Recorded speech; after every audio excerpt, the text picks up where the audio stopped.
Welcome, everyone. Welcome to another episode of the Atomic Podcast. Today, I am very, very excited about our guest and also having this discussion with our guest, Dr. Jonas Kaplan. He's a neuroscientist, and he's going to give us some background on himself and his research and the scope of the research. The title, I should say, that the topic of the day for us is looking at empathy from a neuroscientific perspective and how it relates to some of the building and understandings of alignment, AI alignment, which many in the audience may know and may not, but basically alignment is how systems are built and also how they actually react to and respond to different inputs. And is that response in alignment to human intention? Or are we seeing a kind of runaway world of AI that's basically self-generating and moving towards harm? So these are like big discussions. But today I really want to ground our discussion, and I know Jonas probably does as well, in this area of empathy and kind of what are those components when you think of empathy and artificial ethics. Jonas, please, your background and hello. Hi, thanks for having me. I'm happy to be here. This is definitely a fun topic to talk about. So my background is as a cognitive neuroscientist, and that means, I'm interested in the relationship between the mind and the brain. And for probably 25 years now or so, my main method of doing neuroscience has been through neuroimaging. That means using technologies like functional MRI to measure brain activity, to try to relate that to the psychological things that people do. And one of the big topics I've been interested in for a long time is empathy. My own interest in empathy actually grew out of an interest in self-consciousness and understanding how the brain generated the self. My first topic when I was a graduate student at UCLA, I was studying the difference between the left and right hemispheres of the brain. We have these two hemispheres of the brain. And in the special case that I was fortunate enough to study as a graduate student, there's actually a surgical operation that separates the two hemispheres of the brain. It's called callosotomy. It's not really done very often anymore, but generated this situation we call the split brain, where it's like you had two consciousnesses in one head. And this raised all kinds of philosophical issues about where the brain drew the boundaries of the self and how we created our sense of self. And this is really what drew me to neuroscience, were these sort of philosophical questions. And of course, once you start thinking about what the self is, you start to realize that this is really a relationship. The brain has to draw a difference between me and you and decide what's me and what's you. And there's two sides to that coin. There's deciding what's me, but there's also understanding how I relate to you. And this sort of became the next topic I was interested in. When I was a postdoc, I worked with a neuroscientist named Marco Iacoboni. He was an Italian scientist. And in the late 90s, there was a really interesting discovery in the neuroscience of empathy. And this came from Italy, where people were studying monkeys and monkey brains and how monkeys responded to various things. And these scientists were recording from neurons in the motor cortex of the monkey. Motor cortex, controls the movements of the body. So these are neurons that would fire when the monkey would reach and grasp for something. And they found that a subset of these neurons in the monkey's motor cortex would also fire not only when the monkey was reaching for something, but when the monkey saw someone else reaching for something. And so they called these mirror neurons because they seem to mirror self and other, that they seem to respond to the same action, whether I was doing it or whether you were doing it. And this kind of set off a whole train of research that I was involved in on the relationship of these mirror neurons and more generally processes of stimulation in empathy. The brain accomplishes empathy, that I understand you by stimulating to some extent what it is that I see you doing. So looking at you jumping is in a way akin to imagining myself jumping and uses a lot of the same neural mechanisms. And it turns out the same thing is true in a broader sense. So when we look at empathy for pain, for example, when I see somebody else in pain, you can see my own brain's pain circuits are active in a very, very similar way. And so there's this kind of simulation that happens that underlies a lot of empathy. Empathy is a pretty big concept. There's so many different kinds of empathy. And one of the things that we do is to break down empathy into its parts. And the kind that I'm describing is more of an empathy that has to do with feeling what other people are feeling. and feeling their emotions. There are also more cognitive forms of empathy. I could say, imagine what it is that you're thinking, for example. And that's probably a different neural process. But we were very interested in these simulation processes. And I guess that leads into this issue of artificial empathy ultimately, because for the last, say, 15 years or so, I've worked here at USC at the Brain and Creativity Institute. This is an institute that was founded by the neuroscientist Antonio Damasio, and his work has been really important for injecting the study of emotion back into neuroscience. And he did a lot of work to show that a lot of the processes we think are purely cognitive really are built on a lot of emotional underpinnings. And so he and I have been involved in the last 5 years or so in this big project to understand some of the contributions of emotion and feeling to human and artificial intelligences. And so that's a lot to say. Maybe I should stop there and see where you want to go with it. No, this is a really fantastic journey, and that journey lays out very, very nicely. So the idea, though, that empathy can be broken down into its parts, and that you have a very particular take on it. Maybe you can give some more flavor to what that particular take is, and where your research has sort of blossomed into the kind of artificial empathy that you've described. Yeah. So some of this comes from the actual neuroscience that when you look at the brain, you see what people are what's happening in the brain when people engage in various tasks. You realize that some of the concepts you had from language, like the word like memory or something, don't map onto one single neural system. And the same is true when it comes to empathy. One of the biggest distinctions that we make in neuroscience is between emotional empathy and cognitive empathy. So emotional empathy has to do with feeling what other people are feeling. Maybe I see you and you're looking really sad, and I feel kind of sad too. There's kind of an emotional contagion that happens. Whereas cognitive empathy is more of a process that involves imagination, and it's a more effortful process where I might say, okay, what does the world look like from Rodney's perspective right now? He's looking at the screen, and maybe he sees me on the top of the Zoom, whereas I see him on the bottom of the Zoom. And I sort of go through this whole perspective-taking process where maybe I try to understand what's your point of view in this conversation, given that you have a totally different expertise than I do. And that's a very cognitive process. And when we ask people to engage in those two different kinds of empathy, we see very different neural systems that are engaged by the two. And these more empathic forms of empathy, they draw on the brain's system for affect, for feeling, the systems we have for gathering information from our bodies. Emotion and feeling are very tied to the fact that we have physical bodies, and that the brain is constantly monitoring the state of the body.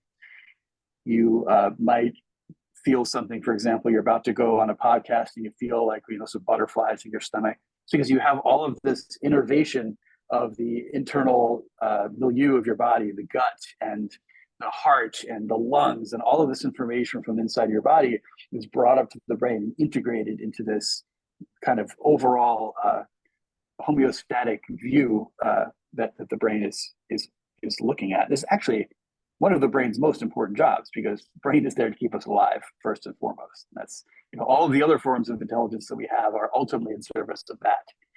And so emotion and feeling are strongly tied to the body and to the neural systems that monitor the internal states of the body. We have this part of the brain called the insular cortex, for example, that receives information from all of these different organs and integrates it into our cognitive processing.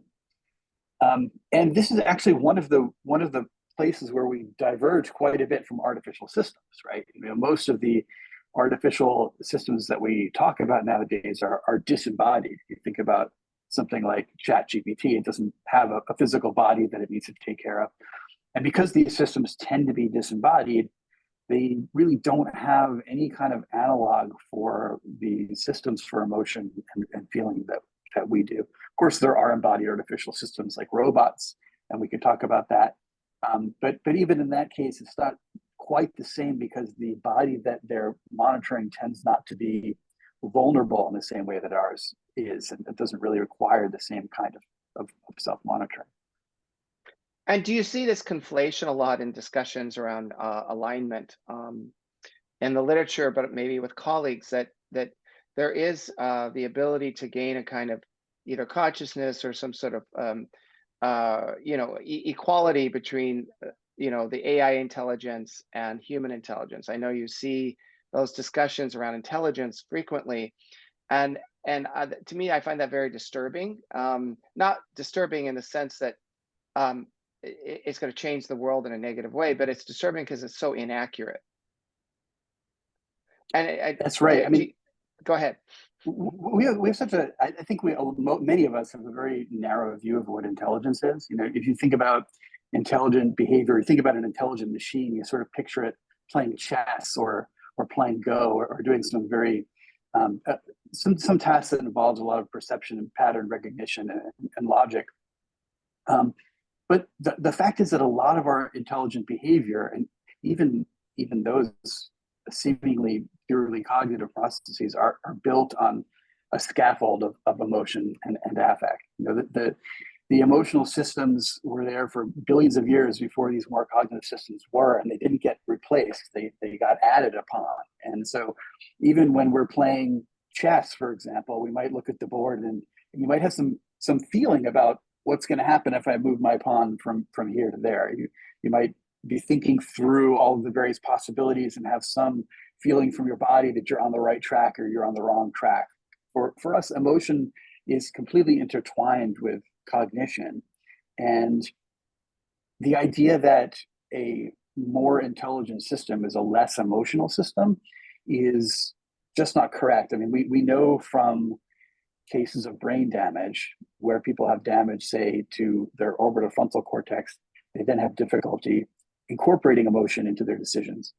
And what happens is not a smarter person. You don't get like a kind of a Spock or Data-like character who can just purely assess the world in logical terms. And you get people who make very, very bad decisions because they can't rely on their body to give them the kind of information that it gave them before that guides the kind of decisions we make. So you get people making impulsive decisions, you get people making very short-sighted decisions, and it's important for us to recognize that this kind of cognitive intelligence that we tend to imbue in our machines, when we compare it to us, it's really just the tip of this evolutionary iceberg that we have. You bring up two things that's super interesting to me for a very long time, which is the idea of the embodied mind or the embodied brain. Like, where does the brain and mind end? And it's not in the skull. And so I think still I think maybe on a sort of larger public level, we still operate with the idea that our thinking is in our minds or in our brains, and mind sort of emerges. And you're making the super great point, which is that we're very much an embodied being, an embodied brain. And then the second thing that I think that you're leading down is what does the world look like as we go down this road of generative AI and large language models that are, expressing some pretty powerful language capabilities as well as visual capabilities? And what happens if we actually don't address empathy? What happens if we don't think about this embodied brain and mind as an essential part of the way we think about alignment? Let's say we don't do those things. What are we going to have, or what kind of road are we going down? Yeah, I mean, just imagine if you were raising a race of people, little children, that you knew couldn't feel anything, couldn't feel empathy for other people, and you were making them smarter and smarter and smarter, but without giving them any kind of feeling or emotional kind of empathy. Now, that sounds just really dangerous, right? I mean, you might think that you can counteract this problem by putting in a set of rules that maybe you could have a purely kind of analytical type of empathy that you could write down as a set of sort of laws that you programmed in to these new beings that would prevent them from doing any kind of harm to us. But that's an exceedingly difficult task. I mean, it's a lot easier said than done, right? To actually to write down in a set of propositions all of human morality. I mean, it certainly isn't the way that we teach our children. We teach them to have empathy. We say, imagine what it would feel like if you did that if somebody did that to you, and you put yourself in the other person's shoes. And they can sort of feel that, and they extrapolate from that to all these situations. If you try to write this down as a set of rules, like, never hurt your friend, that sounds like a good rule. But then you realize you have to tack on a bunch of exceptions, right? Never hurt your friend unless he's about to kill someone.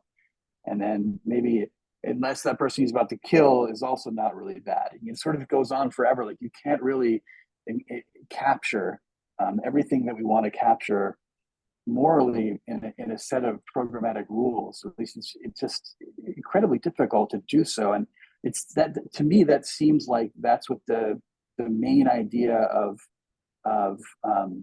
engineers who are building these artificial systems is, that they'll be able to just kind of write enough rules in the system to make sure that artificial entities are behaving well. But we just think that it's really important to at least consider doing it the other way around, to build this sort of empathic system from the bottom up by giving it some kind of something akin to an experience of a physical body that it has to care about, that it could then, one way to put it is, how could you really understand pain if you've never felt it yourself? You really can't. It's just impossible. And so trying to build some kind of something like pain in an artificial system seems like it's just a really important thing for us to think about.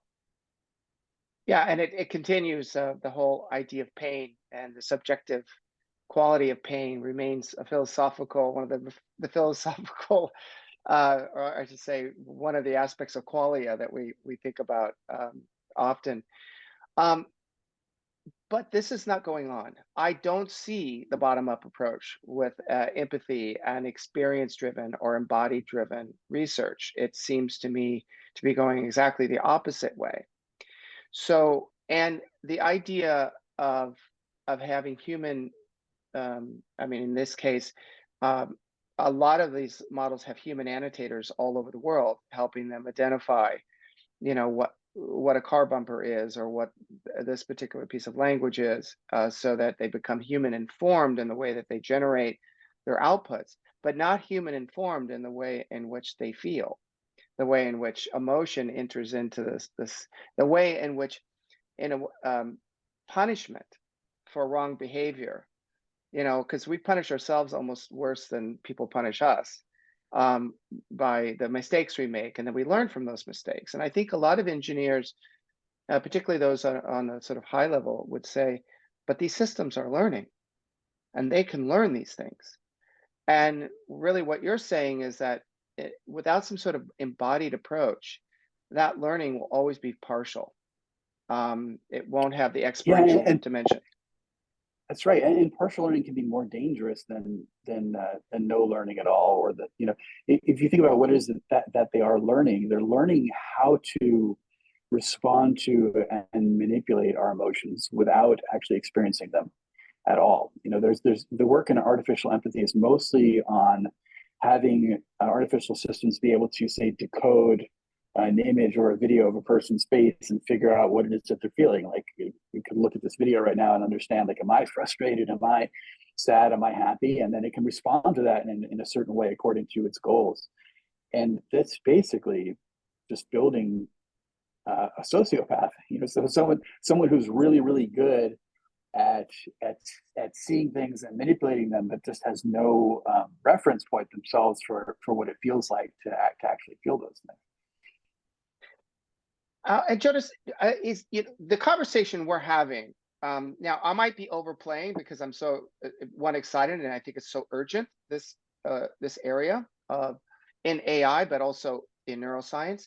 Are you finding this kind of conversation and urgency surfacing, and people, it's resonating with researchers?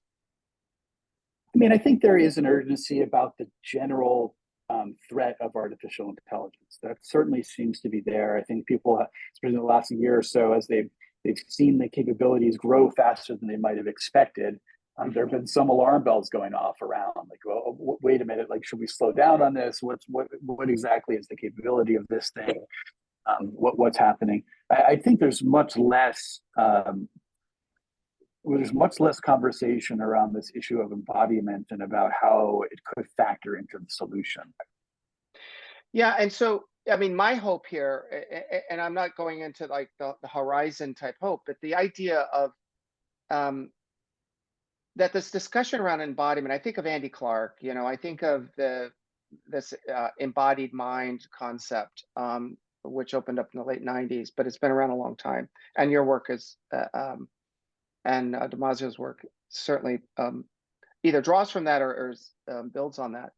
I think it's really important that the urgency around the sort of doomsday approach, okay, in other words, there's great harm, it gets in a way put aside for us to re-engage in these areas of empathy, feeling, embodiment, which are deep not only for AI, but for our world in general, to really understand how empathy operates and how we sort of improve that in our own sort of moral compass and rules, the organizations, policies that we build. I had a conversation recently about bias, and it was super interesting because it was decision bias, and that we look for decision bias in our data, right? We look all the Mm. time for a certain level of machine bias, I'll say, but we often do that before we ever interrogate our own human decision bias. It could be confirmation bias, it could be any number of things, and so to have this discussion go deeper on the human side, on the side in which we are embodied, and we have some things that we need to fix in terms of perspective, cog, cognitive approach, bias, as I'm mentioning, I think would be a super positive step forward. And it would really, I think, push AI, but push us forward. I say us in the kind of scientific and larger sense. So I don't know where we can take this conversation further, but I do know that it's super important that people at OpenAI and other organizations at Google and Meta uh, are really working in this area, not just having lip service. Yeah, and maybe I can add a little bit more of a hopeful angle to this, which is that, well, like you said, we have plenty to work on with ourselves, and I'm sort of talking as if human empathy should be a model for artificial empathy, and human empathy is certainly not perfect and has a lot of flaws and important flaws to it. And some people, like Paul Bloom, for example, have argued recently that really empathy is something we should not strive to have more of, because our empathy is so biased and imperfect. And in many ways, we can do sort of pure utilitarian reasoning in a way that's more clear-minded than what we do when we're driven by the feelings we have that arise from our empathy.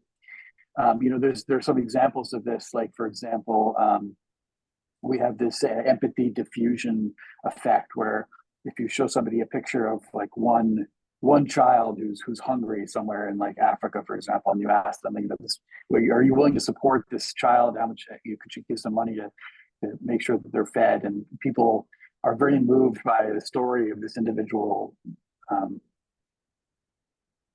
kid. But if you put 2 kids or 3 kids or 4 kids in the picture, what happens is that people become less empathic or less willing to support the situation. It's kind of an ironic effect. You would think that, logically speaking, if there's a bigger problem, if there are more kids that need food, we should be giving more money in proportion. But it's just not the way that our emotions work. As soon as we can't fixate on one individual mind, it's harder to feel what a group of people are feeling. And so empathy has a sort of blind spot there. And that's an example of a flaw in our empathy, and something maybe you wouldn't want an artificial system to have. The good news is that artificial systems also have some advantages over us, right? They're not limited by the same kinds of resource limitations that the human brain is.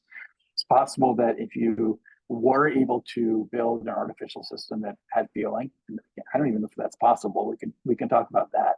But let's say you were, you wouldn't necessarily need to build an artificial system that had the same flaws as the human system had, because now maybe it also has more resources to draw from. And in addition to being able to draw on feeling for empathy, it could extend that empathy to a wider group than people are able to. We've even hypothesized that you could build some kind of an artificial Buddha that was able to have just unlimited compassion for all in a way that's very difficult for humans to achieve. I think back on something that was said to me about 10, 15 years ago, and it was really, it was about deep learning. And he said to me, Rodney, you're thinking that deep learning is going to make physicians smarter. I said, I didn't say that. Well, you're thinking that it's an add-on. It's a completely different form of intelligence. And I think Hinton, when he left Google, he was sort of thinking about the same thing, is that there isn't an analog between how machines, and particularly learning algorithms, build up knowledge, so-called knowledge over time across billions of data points, and how we gain experience and knowledge through either emotion and so many other sensory aspects. And so I guess the idea, going back to our idea of embodiment, is that, is the body the right model for empathy, the right sort of grounding, an anchoring place for us to think about feeling machines?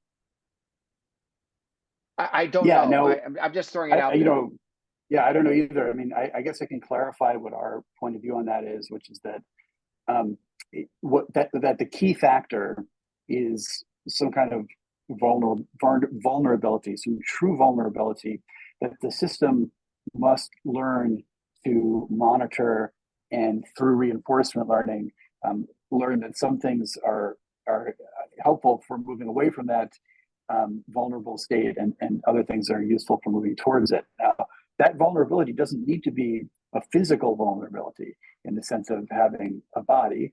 There could be some kind of simulated body or body-like structure within the code that it's important for this entity to take care of for whatever reason. So I guess when I think of a body for an artificial system, it just doesn't need to be a physical body. Understood. At the key kind of baseline of body here is about survivability, right? Yeah, exactly. And so a system or a series of systems that speak to each other could have their own survivability. I mean, it's an old argument that supersedes human survivability. Of course, that's the doomsday scenario. Or, yes, as you're saying, could have some level of benevolence that's a trigger for what that some level is, and what that type is, I don't know.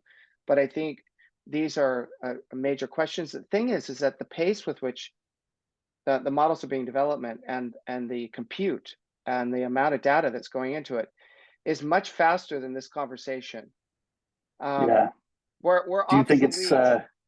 do you think it's too late for this conversation? No, I think we all, I think it's urgent. And I think the conversation, I'll put it this way, I don't think everything's going to run in parallel, and I don't think it's a competitive race, but I do think it's a collaborative one. And I do think it's super important for folks in AI and neuroscience and ethics to really be linking arms, but keeping the arms linked. Because one of the problem in the sciences in general, and I've experienced it in my own research journey, is that getting siloed might be great for tenure. It's terrible for society and for the forward progress of what you're doing. You can put many people's names on a paper, but you really need to be deeply collaborating. Totally agree. Yeah, absolutely. And this is that moment. That to me is one of the urgencies. Whatever organizational things we need to break to make that collaboration stick and stick for quite a long time, because the models are not slowing down. Our institutions are a bit obsolete and allowing us. I'm not saying they're gone, but I'm saying that it's forcing me, I should say, to think about collaboration differently, Mm. as not necessarily a race, but an urgent desire to really drive outcomes and insights on a new level, and not Yeah. wait for peer review sometimes. I, I mean, yeah, absolutely. I totally agree with you on the collaborative idea. You know, that's one of the great things about this institute where I am here. We have people working in this very building from computer science, from neuroscience, from education, from occupational sciences, from gerontology, and you know, physically running into those people and then interacting with them and having to you know, translate your jargon into their jargon is just totally crucial for the process of making any progress today. It's just yeah, it doesn't make any sense to for knowledge to follow the grooves that the academic institutions have worn in. Yeah, and I very much agree with that, and I think we have to just continue to. Those grooves will exist, and those are helpful, but new grooves, um, new grooves need to be made. Um, Yes.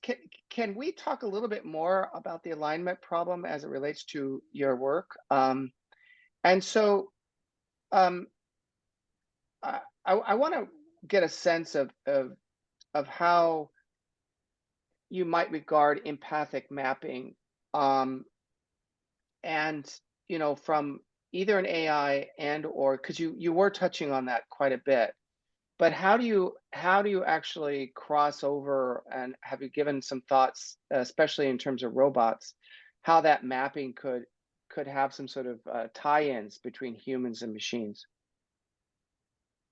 In other words, a machine maps to you and says, Mhm.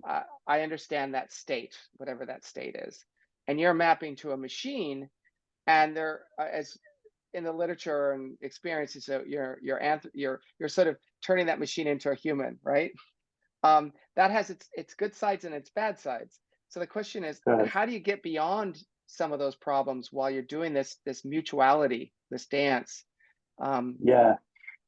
That's a really interesting question. I mean, I think a lot of that is going to probably come out in the actual learning that happens. You know, the way that we think of it is that um, the artificial system is going to, you know, let's say you have a robot that experiences pain.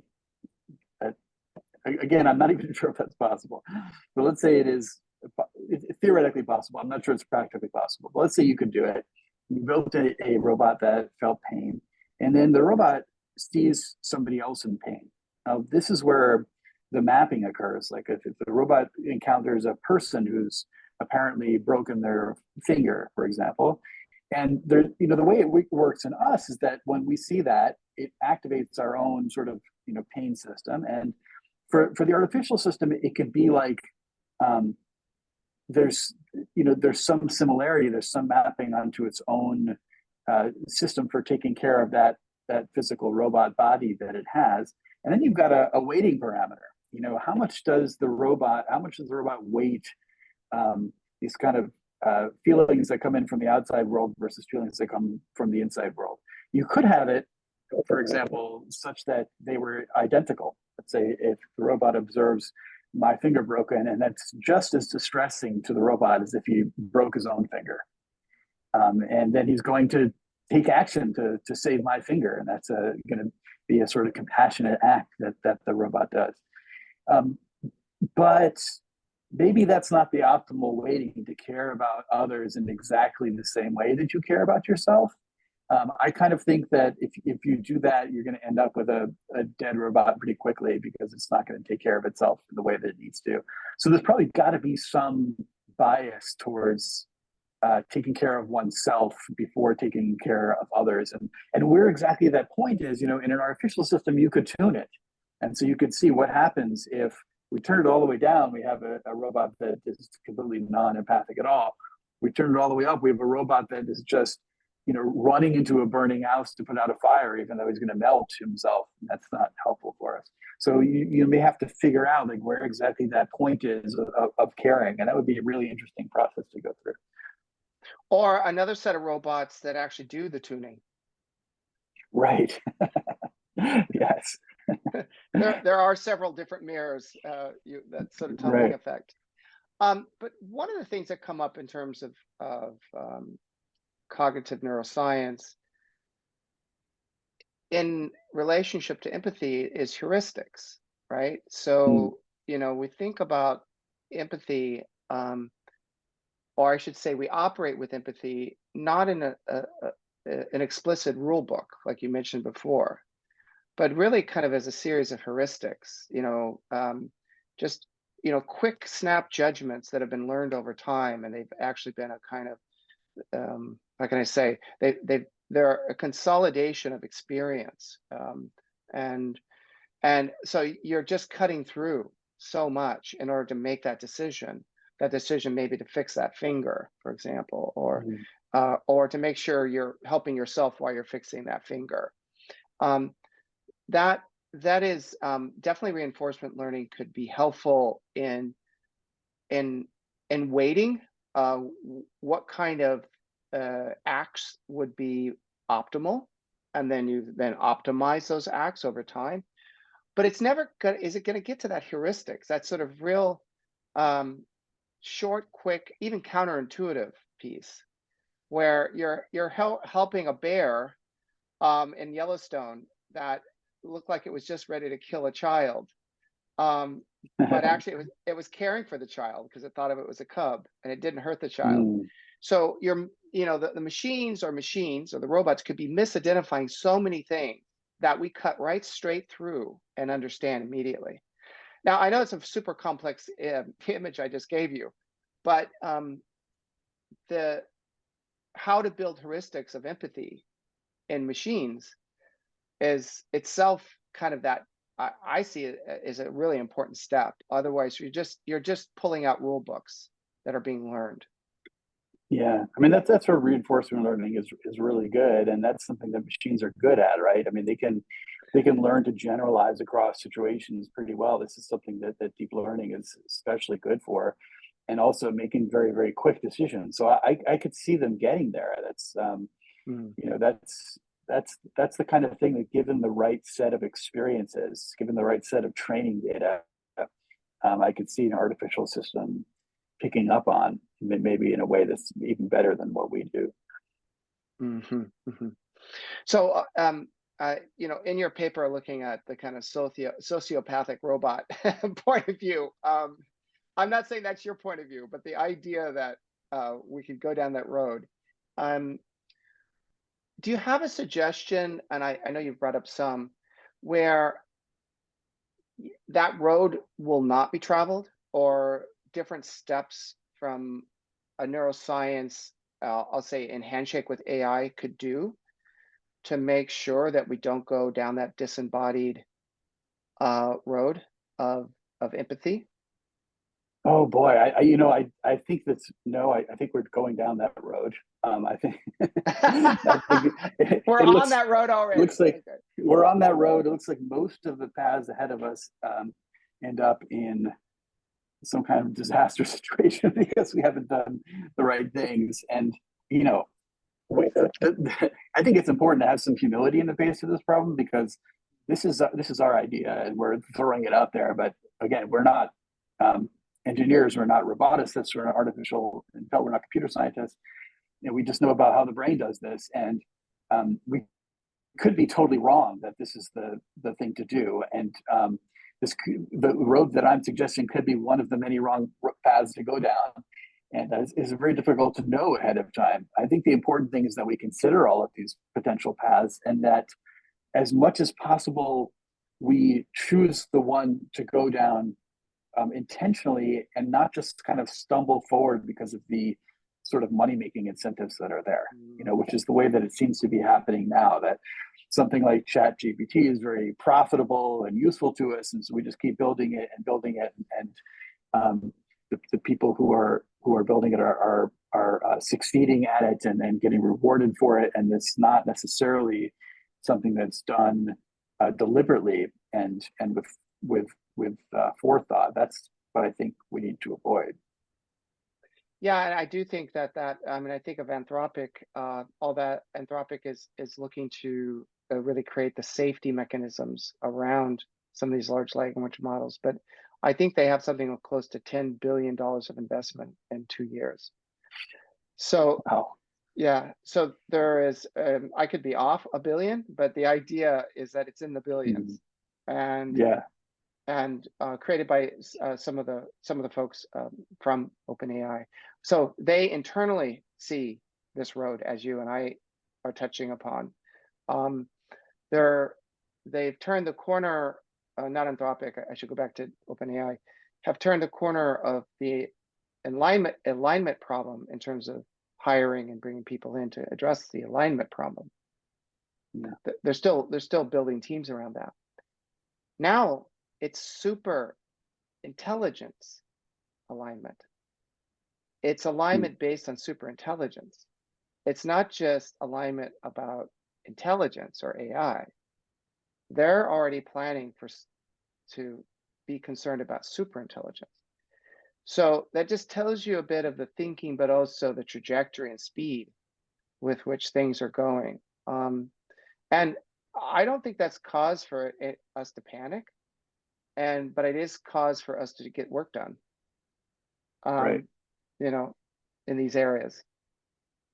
Yeah, so it's hard to see what panicking would do. But on the other hand, given that we are emotional beings, it is scary if you think about the speed and the way that an exponential learning curve looks. You know, we've seen how fast things have gone in the past year. If that's the beginning of an exponential curve, and things start moving faster and faster and faster, and the amount of progress we've seen over the last 6 months is eventually happening within 6 seconds, and then within 1 second, we just don't really have a lot of options anymore in terms of trying to be deliberate about this. So there's definitely something scary about it. Yeah. So on the scary side and on the positive side, just I'll throw a few things out there. So one, you know, Yuval and Harari, which you've heard many times speak around these issues. He often says it's the end of history, and people tend to question him. He goes, "I'm not mean it's the end of history; it's the end of human history." So the way he looks at it, history is going to be written by other types of entities. Whether he's right or not, I don't know. Where I see a lot of good is in using much of these large language models and generative AI to discover new molecules, to discover new chemical material combinations that can help on the climate side in agriculture and other areas, but also can help on the drug discovery side. And so those are areas of huge potential that we're entering into. We're already in those areas. It was often about optimizing either a current molecule. Now it's discovering all new types. And so I do think that acceleration of discovery in those areas will be greatly aided by the sort of revolution that we're seeing. Yeah, no, that's a really good point. I mean, that's the whole value of intelligence, is that even if it is harnessed to our goals, then we could do some just absolutely amazing things with it. I mean, the kinds of things that you're doing with medical diagnosis, for example, is an example of that, right? You're going to be able to tell in a much better way than we could before whether somebody has a particular medical condition that needs to be treated. So that there's some amazing advantages that come along with this kind of intelligence.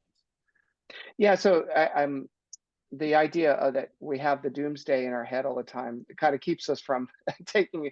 I don't think doomsday is in your head, but the idea is that I think when I talk to people more widely, they're a little bit in what would you call kind of a learned helplessness, and want to make sure that at least my contribution kind of kicks people out of that as much as I can. When you look at the kind of crystal ball over the next 2 years, 3 years, in terms of research and what you're working on, what does that look like? And what are some of your interests going forward? That's an interesting question. There's sort of two sides of that coin, I guess, that I can relate to the current conversation. One has to do with, how machine intelligence can actually aid in doing neuroscience. And there's definitely getting to the point where we're able to do things that we're able to make advances that we couldn't make without machine intelligence. In terms of analyzing the brain images that we get and being able to decode the kind of information that is in neural patterns and to teach us things about what we are and how we work. So that's some really exciting. There's some exciting threads that are happening within neuroscience in terms of using machine intelligence within neuroscience. And then I guess the other path for me is that we are really interested in how the brain makes sense out of the world and in the meaning making circuits of the brain.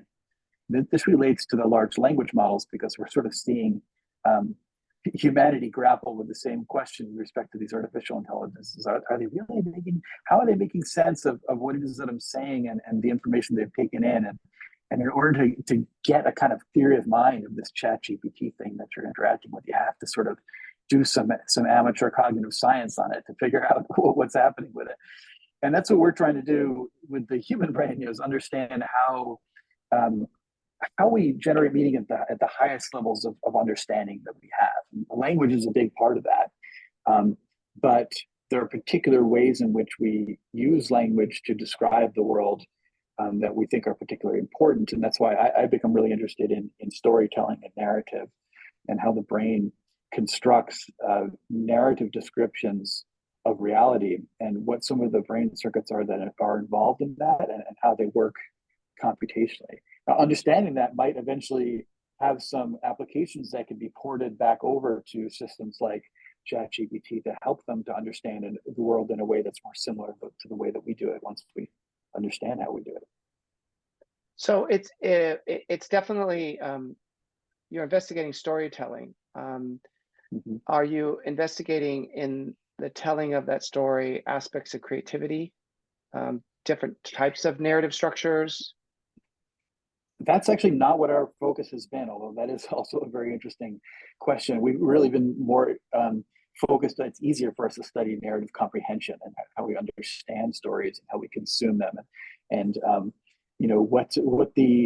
what the common things are that are happening in our brains when we extract these kind of very abstract models of reality and of events and situations, and how we link together cause and effect and characters to generate and understand it.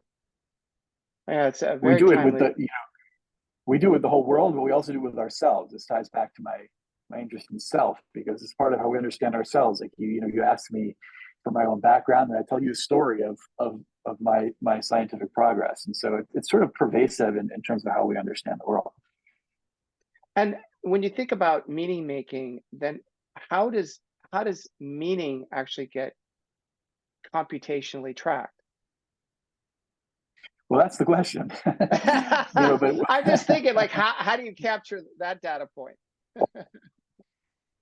Yeah, well, like one of the things we've done, for example, is we've been able to find correspondences in let me give you an example of an experiment. Maybe this will give you an idea of the kinds of things that we try to get at. So we had people reading stories, and we had 40 different stories that you could read, and we had some people reading the stories in English, but we also translated the stories into Farsi, and we translated them into Mandarin. And we did, had to be very careful when you translate it. We did a very careful job of it, went back and forth a few times to make sure that the story in English means the same thing in Chinese and in Farsi. And we had the speakers of those languages, native speakers, reading those stories. And we did, functional brain imaging while people were reading these stories. And then what we can do is we can, first of all, you can, this is maybe a little bit technical, but it sort of speaks to something about what you're getting at, is you can represent a story, the meaning of a story, in a similar way to the way a large language model represents individual words. You have these word embeddings where a word ends up being represented as a vector of individual values that relate to how often it co-occurs with other similar words. And you can expand that concept to the meaning of a story so that you have a kind of vectorized representation of the meaning of a story. And then we have these brain activity patterns that are evoked by people reading the stories in English, reading the stories in Chinese, and reading them in Farsi. And we train a machine learning classifier to learn the correspondences between the brain activity patterns and these story vectors, the meanings of the stories. And eventually, this machine learning classifier can look at a brain activity pattern and say, oh, they were reading story number 3, for example. We've trained it on the stories, the data from the people reading in English only. So if we train this model from brain activity patterns of people reading the stories in English, and then we give it the brain activity pattern of someone reading the same story in Chinese, the question is, can it now tell which story the person was reading, even though they're reading a totally different language? And using brain activity patterns from certain specific parts of the brain, we're able to do this, which shows us that those parts of the brain are representing the high-level meaning of the story that transcends language. Right? It's really about what the story is about, not what the words were that the person read or the characters, which are totally different. One language is right to left, one is pictographic. So we're able to identify what we think are the brain's encodings of these high-level story meanings. Super interesting. And it makes a lot of sense. Is this research that is current or ongoing or going forward? That study was done a few years ago now, but we have a lot of research that's related to that that's going forward. Sure. Yeah, that's great. I think it ties in very nicely with, kind of our current moment that we were talking about in terms of LLMs and right. Yeah. Let me ask you maybe a final question, and it really is a question I often ask people in the sciences. It is, what kind of advice you have to researchers kind of coming in either into the postdoc or out of their postdoc? What are some of the exciting areas? You might say, just join my lab. But what are some of the No, I say don't do it. My advice. My advice is do something else. Go into artificial intelligence instead. But seriously speaking, if someone really is driven to do science, my advice is really to get in touch with your curiosity. Like you really have to. I really like it when people are driven by what it is they really want to know. I mean, there's so many different motivations for doing science. You could do it to make a career. You could do it because you want, some ego, whatever.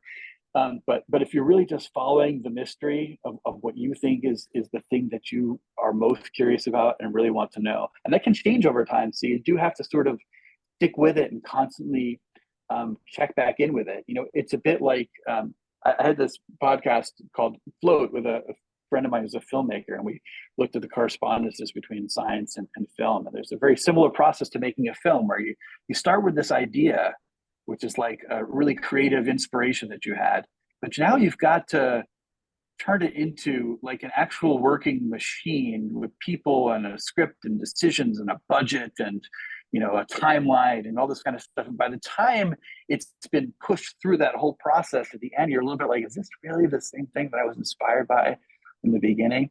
And it's the same thing with science. You really have to constantly check back in with that original inspiration if you want to keep it alive. So that's my advice, is to follow your curiosity. Sounds great, and sounds right on spot. Jonas, I want to thank you. This conversation, I would love to have many of them, and maybe we will. But to keep these topics alive, and not only for research but also for application, I think is really, really important. Really, thank you for your time and your good work.